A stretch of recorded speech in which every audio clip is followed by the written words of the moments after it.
CM ನಿವಾಸಕ್ಕೆ ಬರೋದಕ್ಕೆ ಮುನಿರತ್ನಗೆ ಬುಲಾವ್ ಹೋಗಿದೆ. 8:30ಕ್ಕೆ ಸಿಎಂ ನಿವಾಸಕ್ಕೆ ಬರಲಿದ್ದಾರೆ ಮುನಿರತ್ನ. ದೆಹಲಿಯಿಂದ ಮಂತ್ರಿಗಿರಿಗೆ ಇನ್ನೂ ಕೂಡ ಒಪ್ಪಿಗೆ ಸಿಗಬೇಕಾಗಿದೆ. 7 ಹೆಸರು ಕ್ಲಿಯರ್ ಆಗಿದ್ರು ಕೂಡ 8 ಜನ ಸೇರ್ಪಡೆಯಾಗ್ತಾರೆ ಅಂತಂದ್ರೆ ಇನ್ನೂ ಮುನಿರತ್ನ ಅವರ ಹೆಸರು ಕ್ಲಿಯರ್ ಆಗಿಲ್ಲ, ಒಪ್ಪಿಗೆ ಸಿಕ್ಕಿಲ್ಲ. ಮುನಿರತ್ನ ಸಚಿವ ಸ್ಥಾನಕ್ಕೆ ಈವರೆಗೂ ಕೂಡ ಸಮ್ಮತಿ ಸಿಕ್ಕಿಲ್ಲ. ಕೇಂದ್ರದ ನಾಯಕರ ಜೊತೆಗಿನ ಚರ್ಚೆಯ ಬಳಿಕ ಫೈನಲ್ ಆಗಲಿದೆ ನಿರ್ಧಾರ. ಹೀಗಾಗಿಯೇ 8:30ಕ್ಕೆ ಬೆಳಗ್ಗೆ 8:30ಕ್ಕೆ ಸಿಎಂ ನಿವಾಸಕ್ಕೆ ಬರಲು ಮುನಿರತ್ನಗೆ ಬುಲಾವ್ ಹೋಗಿದೆ. ದೆಹಲಿಯಿಂದ ಇನ್ನೂ ಕೂಡ ಒಪ್ಪಿಗೆ ಸಿಗಬೇಕಾಗಿದೆ. ಕೇಂದ್ರದ ನಾಯಕರ ಜೊತೆಗಿನ ಚರ್ಚೆಯ ಬಳಿಕ ಫೈನಲ್ ಆಗಲಿದೆ ಮುನಿರತ್ನ ಸೇರ್ಪಡೆಯಾಗ್ತಾರಾ ಇಲ್ವಾ ಅನ್ನುವಂಥದ್ದು. 8 ಜನ ಸಂಪುಟಕ್ಕೆ ಸೇರ್ಪಡೆಯಾಗ್ತಾರೆ ಅಂತಂದ್ರೆ ಆಗ ಮುನಿರತ್ನಗೆ ಸ್ಥಾನ ಸಿಗುವಂತಹ ಸಾಧ್ಯತೆ ಇದೆ. ಆದರೆ ಮುನಿರತ್ನಗೆ ಮಂತ್ರಿಗಿರಿ ಸಿಗಬೇಕು ಅಂತಂದ್ರೆ ದೆಹಲಿಯಿಂದ ಒಪ್ಪಿಗೆ ಬರಬೇಕು. ಇನ್ನೂ ಕೂಡ ಸಮ್ಮತಿ ಸಿಕ್ಕಿಲ್ಲ. ಈ ಬಗ್ಗೆ ಇನ್ನಷ್ಟು ಡೀಟೇಲ್ಸ್ ಪಡೆಯೋಣ. ಆನಂದ್ ಬೈದಮನೆ ನಮ್ಮ ರಿಪೋರ್ಟರ್ ನೇರ ಸಂಪರ್ಕದಲ್ಲಿದ್ದಾರೆ. ಆನಂದ್, ತಾವು ಹೇಳ್ತಾ ಇದ್ರಿ ಮುನಿರತ್ನ ವಿಚಾರವಾಗಿ ಇನ್ನೂ ಕೂಡ ನಿರ್ಧಾರ ಆಗಿಲ್ಲ ಅನ್ನುವಂಥದ್ದು. ಇವತ್ತು ಬೆಳಗ್ಗೆ 8:30ಕ್ಕೆ ಮತ್ತೆ ಸಿಎಂ ಮನೆಗೆ ಬರೋದಕ್ಕೆ ಬುಲಾವೇನು ಹೋಗಿದೆ. ನಿನ್ನೆ ರಾತ್ರಿ 12:30ವರೆಗೂ ಕೂಡ ಅಲ್ಲೇ ಇದ್ರು ಮುನಿರತ್ನ, ಆದ್ರೂ ಕೂಡ ಯಾವುದು ಫಲಪ್ರದ ಆದಂತೆ ಕಂಡು ಬರ್ತಾ ಇಲ್ಲ. ಈಗ ಬೆಳಗ್ಗೆ ಮತ್ತೆ ಬುಲಾವ್ ಹೋಗಿದೆ ಅಂತಂದ್ರೆ ಇನ್ನೂ ಕೂಡ ಚರ್ಚೆ ಚಾಲ್ತಿಯಲ್ಲಿದೆ, ಅವಕಾಶ ಇದೆ ಅಂತನಾ ಅಥವಾ ಪ್ರಯತ್ನಗಳು ಮುಂದುವರಿಸ್ತಾ ಇದ್ದಾರೆ ಅಂತ? ಖಂಡಿತವಾಗಲೂ ಕೂಡ RR ನಗರ ವಿಧಾನಸಭಾ ಕ್ಷೇತ್ರದಲ್ಲಿ ಅತ್ಯಂತ ಹೆಚ್ಚು ಮತಗಳ ಅಂತರದಿಂದ ಗೆದ್ದಿರತಕ್ಕಂಥ ಮುನಿರತ್ನ ಅವರಿಗೆ ಸಚಿವಗಿರಿಯನ್ನು ಕೊಡಬೇಕು ಅನ್ನೋದು ಮುಖ್ಯಮಂತ್ರಿಗಳ ಅಭಿಪ್ರಾಯ. ಆ ಕುರಿತಾಗಿರುವಂಥ ಎಲ್ಲ ಪ್ರಯತ್ನಗಳನ್ನು ಕೂಡ ಮುಖ್ಯಮಂತ್ರಿಗಳು ಮಾಡ್ತಾ ಇದ್ದಾರೆ. ಹಾಗಾಗಿ ನಿನ್ನೆ ಬೆಳಗ್ಗೆ 11 ಗಂಟೆಗೆ ಮುಖ್ಯಮಂತ್ರಿ ಕಚೇರಿಗೆ ಬಂದಂಥ ಮುನಿರತ್ನ ಅವರು ತಡರಾತ್ರಿ ಸುಮಾರು 12:45 ಸುಮಾರಿಗೆ ಈ ಕಾವೇರಿ ನಿವಾಸದಿಂದ ವಾಪಸ್ ಹೋಗಿರ್ತಕ್ಕಂಥದ್ದು. ಈಗ ನಾವು ನಿಂತಿರ್ತಕ್ಕಂಥ ಸ್ಥಳದಿಂದ ಮುನಿರತ್ನ ಹೋಗಿರ್ತಕ್ಕಂಥ ಸಮಯ ಸುಮಾರು 12:45. ಅಂದರೆ ಬೆಳಗ್ಗೆ 11 ಗಂಟೆಗೆ ಬಂದಿರತಕ್ಕಂಥ ಮುನಿರತ್ನ ಅವರು ಸಿಎಂ ನಿವಾಸದಲ್ಲೇ ಇದ್ದರು.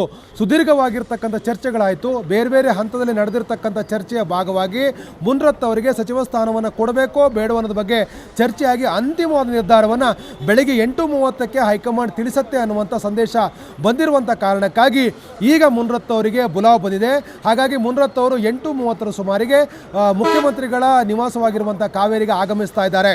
ಅಂದರೆ ಹೈಕಮಾಂಡಿಂದ ಯಾವ ಸಂದೇಶ ಬರುತ್ತೆ ಅನ್ನೋದು ಬಹಳ ಕುತೂಹಲ ಕಾರಣವಾಗಿರುವಂಥ ವಿಚಾರ. ಮುನಿರತ್ನ ಅವರು ಸುಮಾರು 50,000ಕ್ಕೂ ಹೆಚ್ಚು ಮತಗಳ ಅಂತರದಿಂದ ಗೆದ್ದಾಗ ಅವರನ್ನು ಸಚಿವರನ್ನಾಗಿ ಮಾಡ್ತೇವೆ, ಕೊಟ್ಟು ಭರವಸೆ ಈಡೇರ್ತೇವೆ ಅಂತಕ್ಕಂಥ ಮಾತನ್ನು ಭಾಳ ಸ್ಪಷ್ಟವಾಗಿ ಮುಖ್ಯಮಂತ್ರಿಗಳು ಹೇಳಿದ್ದರು. ಅಂದರೆ ಈ ಸರ್ಕಾರ ಬರಲಿಕ್ಕೆ ಒಂದು ಪೂರಕವಾಗಿ ರಾಜೀನಾಮೆ ಕೊಟ್ಟು ಅವರು ಕಾಂಗ್ರೆಸ್ನಿಂದ BJPಗೆ ಬಂದಿದ್ದರು. ಅವ್ರ ಜೊತೆ ಬಂದಿರತಕ್ಕಂಥ ಎಲ್ಲರಿಗೂ ಕೂಡ ಸಚಿವಗಿರಿ ಸಿಕ್ಕಿದೆ.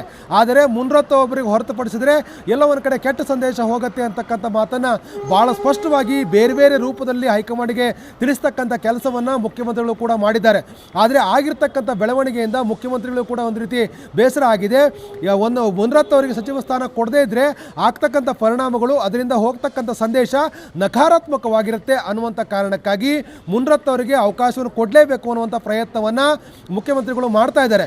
ಆದರೆ ಮುನಿರತ್ನ ಅವರಿಗೆ ಸಚಿವ ಸ್ಥಾನ ಕೊಡೋದು ಸಂಬಂಧಪಟ್ಟಾಗ ಹೈಕಮಾಂಡ್ ಅಂತಿಮ ನಿರ್ಧಾರ ತೆಗೆದುಕೊಳ್ಳುತ್ತೆ ಅನ್ನುವಂಥ ಸಂದೇಶವೂ ಕೂಡ ಎಲ್ಲ ಒಂದು ಕಡೆ ಸಿಎಂ ಆಪ್ತ ಬಳಕೆ ಶಾಕ್.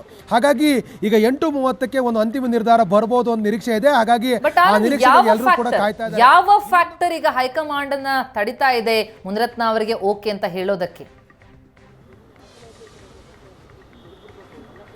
ಪ್ರತಿಮಾ, ಮುನಿರತ್ನ ಅವರನ್ನು BJPಗೆ ಸೇರ್ಪಡೆ ಮಾಡಿಕೊಳ್ಳೋ ವಿಚಾರದಲ್ಲೇ ಒಂದಷ್ಟು ಗೊಂದಲ ಆರಂಭದಲ್ಲೇ ಇತ್ತು. ಆದರೆ ರಾಜಕೀಯವಾಗಿರುವಂಥ ತೀರ್ಮಾನದ ಕಾರಣಕ್ಕಾಗಿ ರಾಜೀನಾಮೆ ಕೊಟ್ಟು ಅವರು ವಾಪಸ್ ಬರ್ತಾರೆ, BJPಗೆ ಬಂದು ಚುನಾವಣೆ ಸ್ಪರ್ಧೆ ಮಾಡ್ತಾರೆ.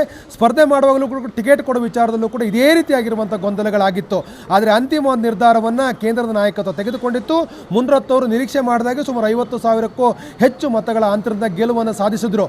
ಹಾಗಾಗಿ ಅವರಿಗೆ ಅವಕಾಶ ಕೊಡಬೇಕು ಅನ್ನುವಂಥ ಸಹಜವಾಗಿರ್ತಕ್ಕಂಥ ಬೇಡಿಕೆಗಳಿಗೆ ಮತ್ತೆ ಜೀವ ಬಂದಿತ್ತು. ಆದರೆ ಈಗಿರ್ತಕ್ಕಂಥ ಸನ್ನಿವೇಶದಲ್ಲಿ ಅವರನ್ನು ತಡಿಬೇಕು, ಅವರ ರಾಜಕೀಯ ಒಂದು ವೇಗಕ್ಕೆ ಬ್ರೇಕ್ ಹಾಕ್ತಕ್ಕಂಥ ಪ್ರಯತ್ನ ಪಕ್ಷದ ಒಳಗಡೆ ವ್ಯಕ್ತವಾಗಿದೆ ಅಂತಕ್ಕಂಥದ್ದು ಅತ್ಯಂತ ಶಾಕಿಂಗ್ ವಿಚಾರ. ಆ ರೀತಿಯಾಗಿರ್ತಕ್ಕಂಥ ಒಂದು ನಿರ್ಧಾರ ಪಕ್ಷದ ಒಳಗಡೆ ಯಾಕೆ ಆಗ್ತಾ ಇದೆ ಅನ್ನೋದ್ರ ಬಗ್ಗೆ ಮುಖ್ಯಮಂತ್ರಿಗಳು ಕೂಡ ಭಾಳ ಸ್ಪಷ್ಟವಾಗಿ ಚಿತ್ರಣ ಅವ್ರಿಗೂ ಕೂಡ ಸಿಗ್ತಾ ಇಲ್ಲ. ಯಾಕೆಂತಂದರೆ ಮುನಿರತ್ನ ಅವರ ಒಟ್ಟಾರೆ ರಾಜಕೀಯ ಗ್ರಾಫನ್ನು ಗಮನಿಸ್ತಾ ಇದ್ದರೆ ಅವರು ಹೋಗಿರ್ತಕ್ಕಂಥ ವೇಗ ಮತ್ತು ಅವರು ಈಗಿರ್ತಕ್ಕಂಥ ಹೆಜ್ಜೆ ಸಹಜವಾಗಿ ಎಲ್ಲ ಒಂದು ಕಡೆ ಶಾಕಿಂಗ್ ಕೊಡ್ತಕ್ಕಂಥದ್ದು. ಅಂದರೆ ಯಾರು ನಿರೀಕ್ಷೆ ಮಾಡದ ರೀತಿಯಲ್ಲಿ ಮುನಿರತ್ನ ಅವರ ರಾಜಕೀಯವಾಗಿರ್ತಕ್ಕಂಥ ಒಂದು ಗ್ರಾಫ್ ಇರುವಂಥ ಕಾರಣಕ್ಕಾಗಿ ಅದಕ್ಕೆ ಬ್ರೇಕ್ ಹಾಕುವಂಥ ಪ್ರಯತ್ನ ಪಕ್ಷದ ಒಳಗಡೆ ಎಲ್ಲೋ ಒಂದು ಕಡೆ ವ್ಯಕ್ತವಾಗ್ತಾ ಇದೆ. ಆ ಒಂದು ಶಕ್ತಿ ಸಹಜವಾಗಿ ಇವತ್ತು ಮುನಿರತ್ನ ಅವರು ಮಿನಿಸ್ಟರ್ ಆಗಬಾರ್ದು ಅನ್ನುವಂಥ ಪ್ರಯತ್ನವನ್ನು ಮಾಡ್ತಾ ಇದೆ.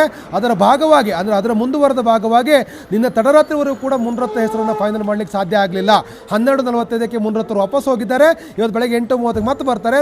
ಹೈಕಮಾಂಡ್ನ ಏನು ಸಂದೇಶ ಬರುತ್ತೆ ಅನ್ನೋದು ಬಹಳ ಪ್ರಮುಖ ಆಗುತ್ತೆ. ಪಕ್ಷದ ಒಳಗಡೆ ಇರತಕ್ಕಂಥ ಒಂದು ಶಕ್ತಿಯ ಕಾರಣಕ್ಕಾಗಿ ಮುನಿರತ್ನ ಅವರಿಗೆ ಸಚಿವಗಿರಿ ಕೊಡುವ ವಿಚಾರದಲ್ಲಿ ದೊಡ್ಡ ಮಟ್ಟದ ಗೊಂದಲ ಉಂಟಾಗಿರ್ತಕ್ಕಂಥದ್ದು. ಎಲ್ಲವೂ ಕೂಡ ಅಂದುಕೊಂಡಂತೆ ಆದರೆ ಮುನಿರತ್ನ ಅವರ ಹೆಸರು ಕೂಡ 8:30 ಸುಮಾರಿಗೆ ಫೈನಲ್ ಆಗಬಹುದು ಅಂತೇಳಿ ಸಿಎಂ ಆಪ್ತ ಮೂಲಗಳು ಹೇಳ್ತಾ ಇದ್ದಾವೆ. ಆದರೆ ಇನ್ನೊಂದು ಮೂಲಗಳ ಪ್ರಕಾರ ಅರುಣ್ ಸಿಂಗ್ ಅವರು ಬಂದ ನಂತರದಲ್ಲಿ ನಡೆಯುವಂಥ ಸಮಾಲೋಚನೆಯ ಸಭೆಯ ಬಳಿಕ ಒಂದು ಅಂತಿಮ ನಿರ್ಧಾರ ಬರುತ್ತೆ ಅನ್ನುವಂಥ ಮಾಹಿತಿಗಳು ಸಿಗ್ತಾ ಇದ್ದಾವೆ. ಹಾಗಾಗಿ ಮುನಿರತ್ನ ಅವರ ರಾಜಕೀಯ ಭವಿಷ್ಯದ ಒಂದು ಮುಂದುವರೆದ ಹೆಜ್ಜೆ ಯಾವ ಸ್ವರೂಪದಲ್ಲಿ ಇರುತ್ತೆ ಅಂತಕ್ಕಂಥದ್ದು ಬಹಳ ಪ್ರಮುಖವಾಗಿದೆ. ಅವರು ಸಚಿವರಾಗ್ತಾರಾ ಇಲ್ವಾ ಅಂತಕ್ಕಂಥದ್ದು, ಮುಖ್ಯಮಂತ್ರಿಗಳು ಕೊಟ್ಟಿರ್ತಕ್ಕಂಥ ಒಂದು ಭರವಸೆ ಈಡೇರುತ್ತಾ ಇಲ್ವಾ ಅಂತಕ್ಕಂಥದ್ದು. ಸೊ ಹಾಗಾಗಿ ಈ ಮೂಲಕ ಹೋಗ್ತಕ್ಕಂಥ ಸಂದೇಶಗಳು ಯಾವ ರೀತಿಯಲ್ಲಿ ಇರಬಹುದು ಅನ್ನೋದ್ರ ಬಗ್ಗೆ ಒಂದು ಸ್ಪಷ್ಟವಾದ ಚಿತ್ರಣ ಇನ್ನು ಕೆಲವೇ ಹೊತ್ತಲ್ಲಿ ಗೊತ್ತಾಗತ್ತೆ. Pratima, thank you so much Anand ತಮ್ಮ ಮಾಹಿತಿಗೆ.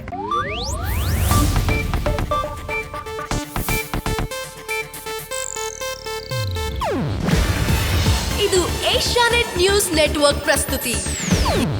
ನೀವು ನೋಡ್ತಿದ್ದೀರಾ ಏಷ್ಯಾನೆಟ್ ಸುವರ್ಣ ನ್ಯೂಸ್.